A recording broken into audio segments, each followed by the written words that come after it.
Good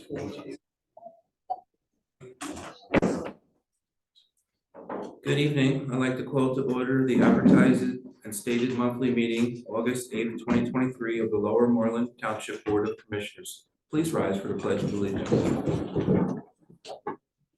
I pledge allegiance to the flag of the United States of America and to the republic for which it stands, one nation, under God, indivisible, with liberty and justice for all.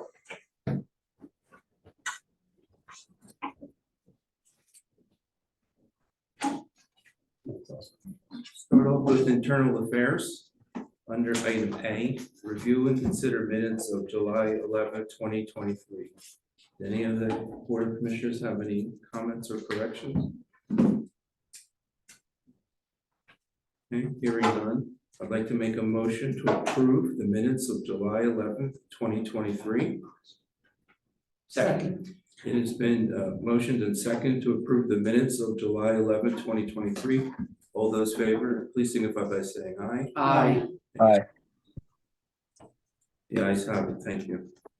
Under item B, review and consider August 2023 bill list. Any of the Board of Commissioners have any comments or questions? Any questions from the public? Okay, hearing none, I'd like to make a motion to approve the August 2023 bill list. Second. There's been motion and second to approve the August 2023 bill list. All those in favor, please signify by saying aye. Aye. Aye. Any opposed? The ayes have it. Thank you. Under item C, administration report, Manager Hoffman.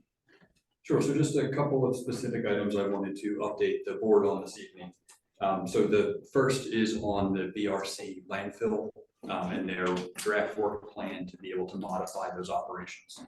So Commissioners HAUSEN and KURITZ, myself and our consulting team met with the environmental consultants for BRC last week. I have since received the summary comments from our geologist who's consulting on that project, which I'll then take to be able to, I guess, draft a cover letter and provide those comments to DEP, which will fall within the 45-day review period that we were given for that. And then we'll kind of take that and see where DEP goes with any approval considerations and hopefully some kind of extra consideration for how they have reviewed that so far. So we'll proceed with that. Next, just an update on the Chief of Emergency Services hiring process. So we did have a meeting this afternoon with the steering committee. I had a chance to speak with all of our commissioners and Huntington Valley Fire Company for their feedback. So we're hopefully going to be getting to the point of making a recommendation for an appointment, hopefully in the next couple of weeks, which would then allow for an appointment in the next 1 to 2 months. So hopefully getting close to the end of that process. One, just kind of as a neat community idea, wanted to let the board know about, I had gotten a request from Dave of Dave's Backyard Farms at the corner of Red Lion and the Pike, asking about the possibility of planting some fruit-bearing trees on the library property. So from the lower level driveway, the portion of the property to the right that would be between the driveway and the school district property. Now, I'm sure that there's kind of various property considerations, access, safety, all sorts of things about that. But at least it was an interesting conversation, and I said we can certainly circle back to try to talk about some specifics. But so just wanted you to be aware of that conversation. And then the last one that I wanted to bring up, and challenging with Bob Shattuck not here this evening, and not wanting to make any overall bigger commitments on his behalf. But Bob has been with us for a very long time. We all know that at some point, Bob will get to make the merciful decision and get to retire. So I just wanted everybody to be aware that I am starting to review kind of what our next steps might be and recommendations for that office. We have met with a couple of people who would be highly qualified to kind of join our operation in the way that we might look at expanding that office. So just wanted you to be aware that I was doing that and might have some more, I guess, direct feedback and input for the board in the next meeting cycle or so. So those are the items that I have for this evening, unless there are other questions. Any questions for Manager Hopkins? From the public. Do you have any highlights from Assistant Manager Lee or nothing special? Everything is wonderful. Okay, good.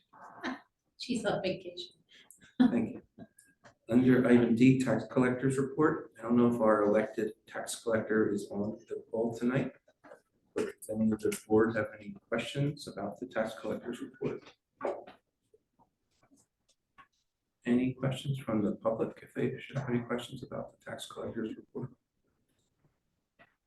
I'm hearing none. I'd like to request that the tax collectors report be accepted as submitted. And under item E, liaison reports, the school district board of directors will be meeting up again, and starting their cycle. It's coming up next week for the first meeting of this calendar year. And I don't believe the Civil Service Commission met since we had our last meeting. So that completes my agenda items. The chair now recognizes Commissioner KURITZ, Chair of the Community Development Committee. Thank you, President Dr. SIRKEN. The first item on my agenda is review extension of review period. It's Capponi, 2367 Pine Road. It's number 2301. In our tablets, we're on receipt of a letter dated July 27, 2023 from Truck Franz from C2C Design Group. Basically, it's on behalf of their client, John Capponi, and per the Pennsylvania Municipalities Planning Code, granting an extension to the township for the above referenced plan until October 10th, 2023, which is our Board of Commissioners meeting on that evening.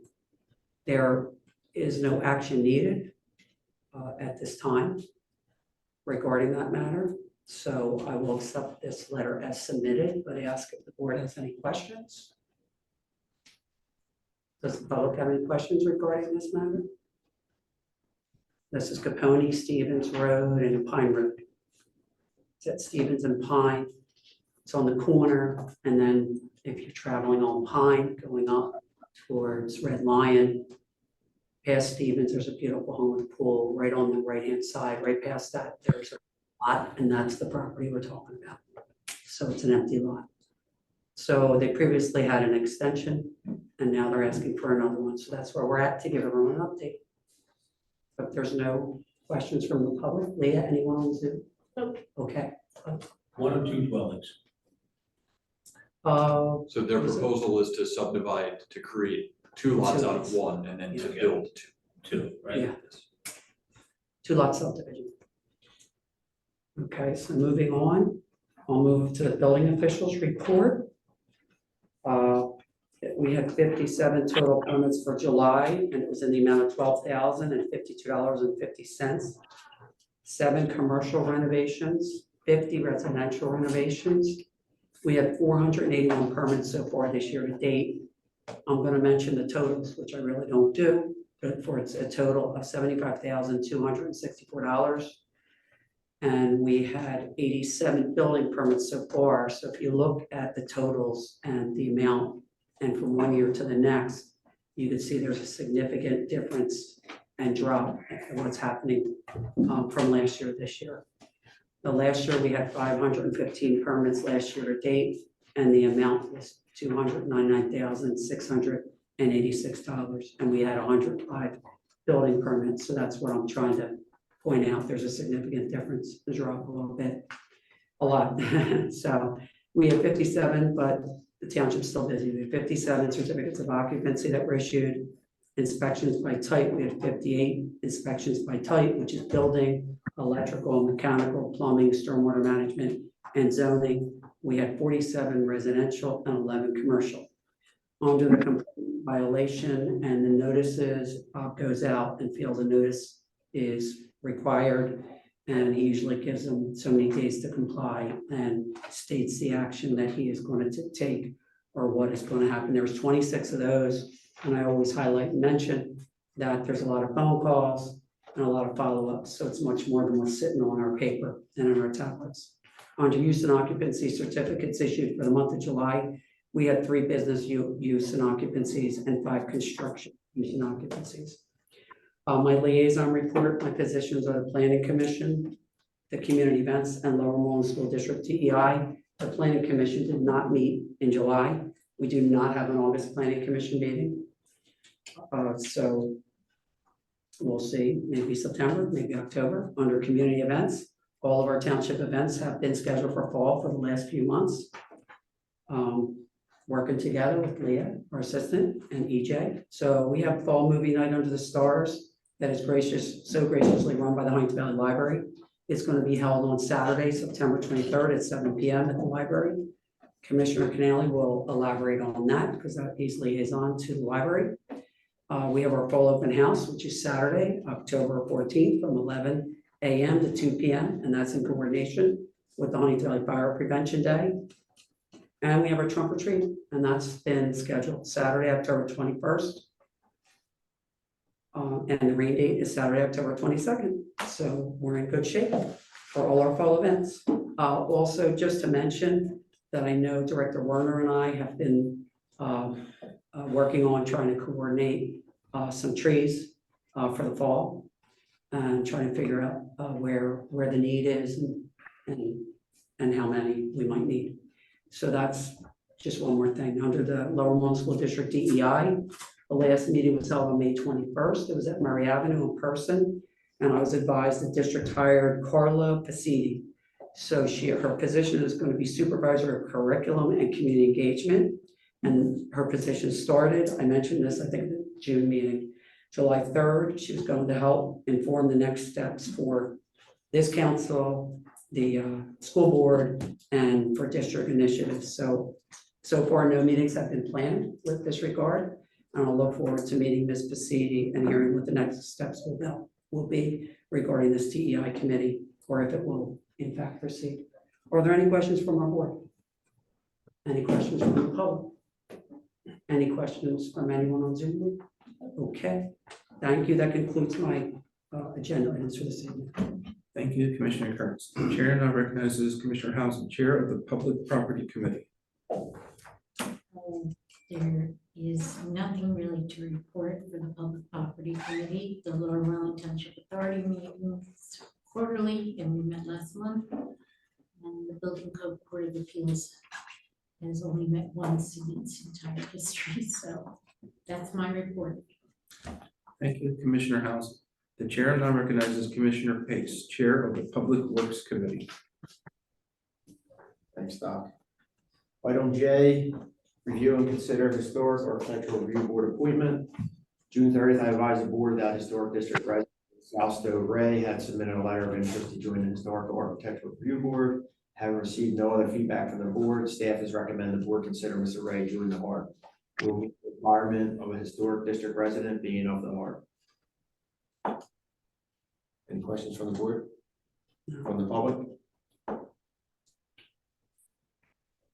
Resolution appointing Mr. Ray to a 4-year term is attached to board consideration. So with that, I'd like to make a motion to approve resolution 23-17 appointing Fausto Ray to the historic architectural review board commencing August 9th, 2023 and ending August 8th, 2027. Second. It has been motioned and second to. You guys are happy for Fausto. I am. I just was talking to him today. Yeah. He's really excited. It's been motioned and second to approve Fausto Ray to be on the harbor board as described. All those in favor, please signify by saying aye. Aye. Any opposed? The ayes have it. Thank you. Item K is public works. We have Steve Warner here. Let's go over a couple of things. The pickleball court at the Lower Moreland Park has been got code on it, so it'll be set to be switched over to tennis probably by the end of this week. It should be out there. The basketball court at Elkins, we put a rough coat on it, we patched it up, so we're working on that. I'm waiting for one more backboard and ring to come in and post it. We'll get that one set up. The pickleball courts at Public Works, we got a rough graded. Tim Woodrow out, I mean, let's get some grades down, but we're working on that. I'll got the bid after that, approval maybe October at the latest. Our paving started yesterday. Our contractor, he came in, started milling yesterday. The machine broke down today, but he'll be in the rest of the week. And then usually he'll mill about 5 days and then they'll start paving behind him. So as soon as I get his schedule down, I'll make sure everyone has the schedule, what streets are being paved when. But the good news, everything will be done before school opens. And it's about all I got. One thing we did want to add was the conversation around the police vehicles for 2024. Jumping into everything. So I'll do a quick intro, and if there's any part that I need to do better on, somebody speak up for me. So every year, the board, as part of its capital budget, will set aside money that then allows staff to allocate for police vehicle purchases. So talking with Bob Martin, our fleet coordinator, and Lieutenant Smith, we think that there's going to be 2 vehicles that are necessary to include in the budget for 2024. As we talked about last year, the fleet purchasing process is getting more complicated and more expensive. They're requiring that we submit orders that are kind of on timelines that are at odds with our budget process. So it's just kind of forcing a conversation differently than we've done in the past. So we just learned that the 2024 model is going to increase by $5,000 off of the price that we had for 2023. In getting that information, we learned that it is still possible to order 2023 models for delivery in 2024. So our thought is that obviously I'll have to work these things into the budget prep that we do this fall, but our thought is to place the order now because this is a standard thing that would be part of capital every year and be able to take advantage of the $10,000 approximately of savings on the base of the vehicle. We would still have the upfit charge, which is a standard component as well, and is separate from the cost of the vehicle that we get that is bid through CoStars. So just wanted to bring that up and see if there was any concern about us potentially acting sooner on something that we wouldn't owe any money until next year, but we would have to place the order now. Good. And we use a lease purchase anyway, right? Not for the patrol vehicles. Not for the. So those get used so kind of intensely that by the time the lease would be paid off, it would coincide with very likely like the last year of their useful life. Okay. We do the lease purchase for all non-patrol vehicles. Okay. So we'll be part of this budget. We'll also have lots of consideration for non-patrol vehicles with the Chief of Emergency Services position, possible changes in the code office. I think we'll very much look to leverage that program again, but for this specifically, we always pay just the full amount in the current year for patrol vehicles. Okay. Is there any difference between the 23 and 24 model as far as tools, upgrades, or anything like that, or No, not that I know. Or a police vehicle that will make it. no? I got you. Now, I'll tell you, the one we ordered for this year, we placed the order in November, December. With that course, just getting outfitted right now. So that hasn't even hit the street yet. All right, so it makes sense to do this now. Yeah. Yeah, otherwise, Saving. we don't know. Well, if we were to order a 24, we might be towards the very end of the year, if not into 25. Right. So The this truck, will the truck we replace- ordered, they just started to build it. And I ordered that in December. Okay, so this will replace some of those that are up there in miles. Yeah, so I think there's 2 like regularly used patrol vehicles that at this point are in like the mid 70s. Yeah. So that's obviously way low for the replacing them now, but knowing the amount of time that it's going to take for them to get here, placing the order makes sense because they'll be probably over 100 by the time they get the vehicles. Yeah. And these are Explorers? Yes.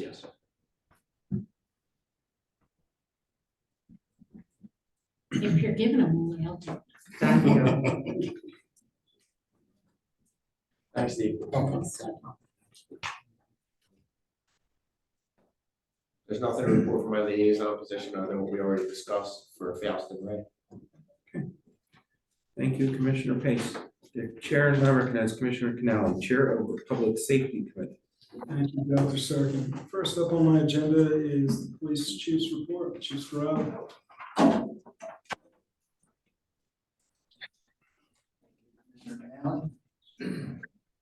Okay, just a quick review of my report for this past month. We did have 5 disturbance calls, of varying types of disorderly conduct, minor assault, several harassment cases, 6 drug arrests, a couple public intoxications, a couple things to be aware of, increased retail thefts. We've cleared a bunch of those cases, so we're having a good response with those. Return of break-ins to unlocked vehicles in neighborhoods has occurred. Something that's pretty interesting that I wanted to share with everyone is we've had a resurgence of home residential burglaries. It seemed like during COVID, because everyone was locked down and people were in their homes, it really went away for us. And that was a big component of the vast majority of my career, a lot of residential burglaries. So in this past month, we had 4 residential burglaries and 1 commercial burglary. So we have some leads. We're working on a lot of forensics with these cases, but it seems like those type of crimes are coming back around to be more commonplace for our community. So we want people to keep an eye out on their neighbors, see things, say something, call 911, let us check people out that are in your neighborhoods, at your neighbors' homes, things like that. Cars you're not familiar with, we'd like to try to, act on these when they're in progress. 6 DUIs last month, so that's not bad. It's kind of like a summertime number as our traffic rolls a little differently. We did have 4 cases involving our fireworks ordinance, so our officers were taking action on that. In one case, there was damage to a neighbor's house. That person was cited. The other cases were warnings. 2 warrant arrests, one from Delaware County, the other one was from out of state. All of those people had to be, both of those arrested subjects had to be transported by our people, one to Delaware County prison, and then the other one was held at Montgomery County to be released later. We had the National Night Out at Abington. We did participate in a large national night out. It was a great event. We had a lot of fun. I was out there with Sergeant Huddick and Detective Caltabiano and Greta Hopkins, our non-sworn evidence custodian, out there with departments from all over the region. Huge turnout from the public. It was a really great event. I was very proud of our performance there. And just an example, we had a retail theft that occurred at the end of June. It was, the person was arrested at the end of July based on surveillance video and intelligence information being put out. We were able to solve that case. So we had almost 1,500 calls this past month, 89 medical calls. Fire Marshal Charlie will talk about our fire calls, and 38 traffic accidents. Anybody have any questions? Questions from the board, from the public?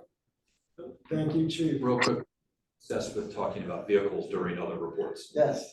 Just as one item for the board to be aware, we are pursuing a new backup vehicle for the K9 unit, as an opportunity came up to purchase another used one from a municipality that is discontinuing their program.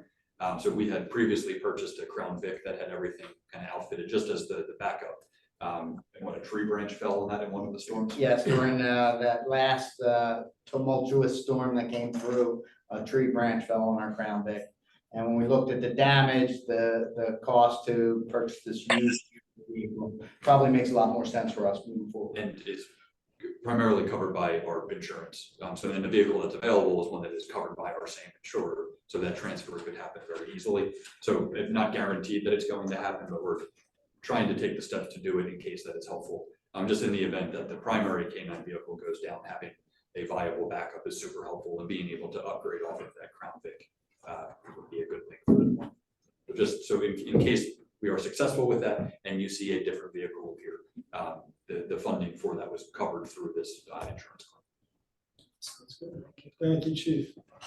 I have nothing more to add on your back. Thank you, Matt. Well, Fire Marshal Shaw, you're up. Thank you. I will not have any vehicle updates during Bob. You promise? Good evening, Commissioners. During the month of July, the fire company had the opportunity to go to the Philmont Country Club. They were tearing down 3 of their buildings on the property, and we got to do some really good rescue and fire training on the vacant structures. It was a hot week, but we had daytime guys and the nighttime guys out. I think we had Bernathen over one night. Between search and rescue, roof ventilation, hose movement, so there wasn't much left of the building when it was done. But we had a good time over there with that. We don't get many of those, so it worked out well. We had an incident at the old O'Brien's Pub.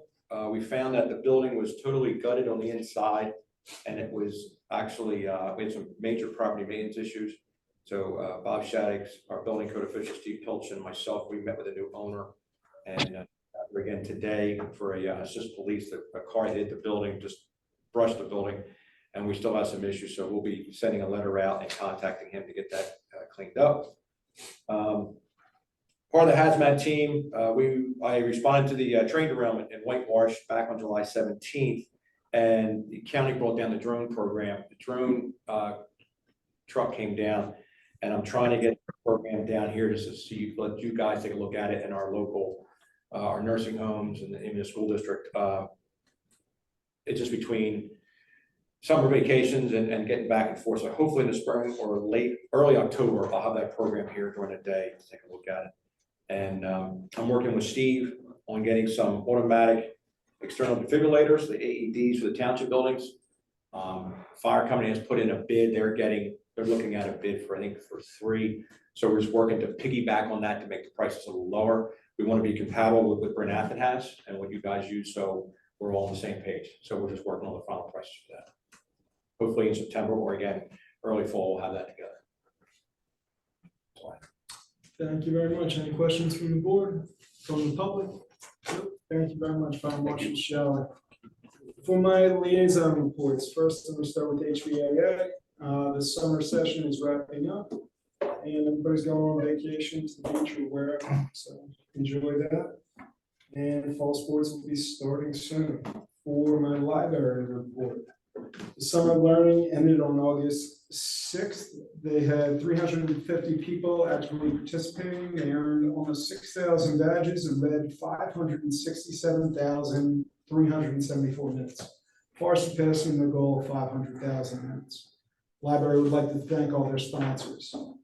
The Library Board of Trustees meeting will be Thursday, August 10th at 7:30. If anybody would like to attend, it's in the community room. The evening book club will meet on August 14th at 7 p.m. The adult social group will meet on August 9th and the 22nd. You can see the website for details. And the next Friends book sale is Saturday, August 26th from 10 a.m. to 2 p.m. at the library. Finally, and most importantly, after 38 years of service to the Lower Moreland community, Tejana Danilu resigned. Her last day was August 3rd. The library staff and board would like to thank her for her ongoing commitment to our library throughout the years, and so would the Board of Commissioners. That's all I have for my liaison reports. Back to you, Dr. Sarkis. Thank you, Commissioner CANALE. The chair now recognizes Commissioner Odner, Chair of the Ordinance Committee. Thank you, Dr. Sirkin. First is the zoning hearing board summary.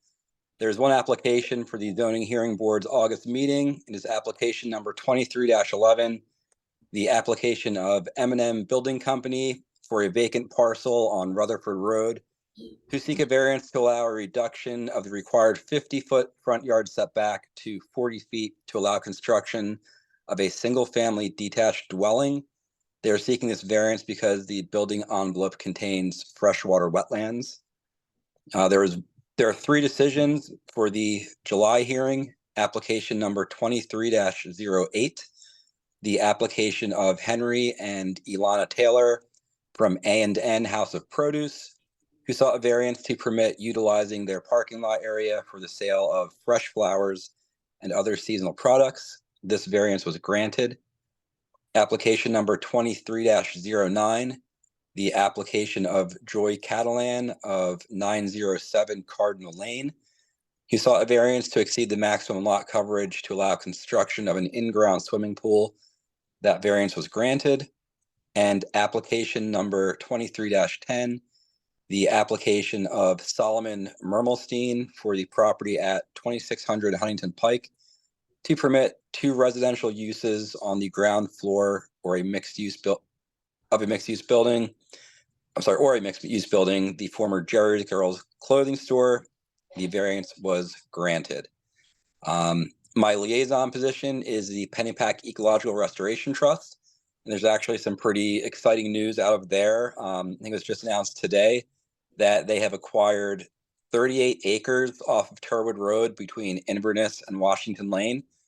This property is in Lower Moreland. So it's, you've heard me preach, on and on about how I want people to participate in PERT, and that's, the best way to preserve our open space, and that's a perfect example of it right there.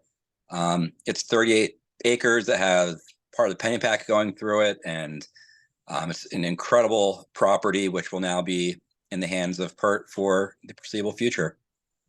So congratulations to them. That's all I have.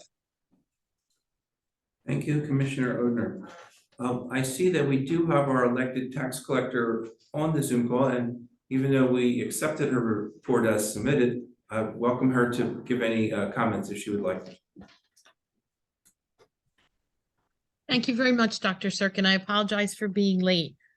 I'm sure Chris gave you all the pertinent details, but we are ahead of the 2022 collections by about 1%. So we're headed in the right direction towards the end of the year for 98 to 99% collection.